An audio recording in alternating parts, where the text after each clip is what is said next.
আপনার নাম কি? হ্যাঁ,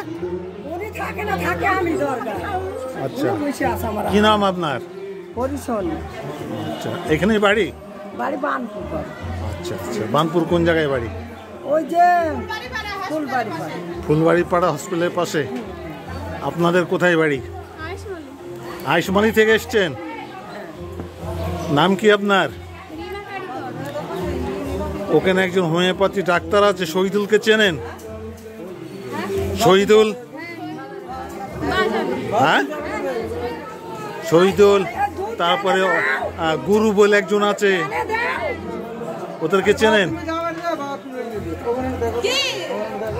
তা আপনারা এখানে কিসের উদ্দেশ্যে এসছেন?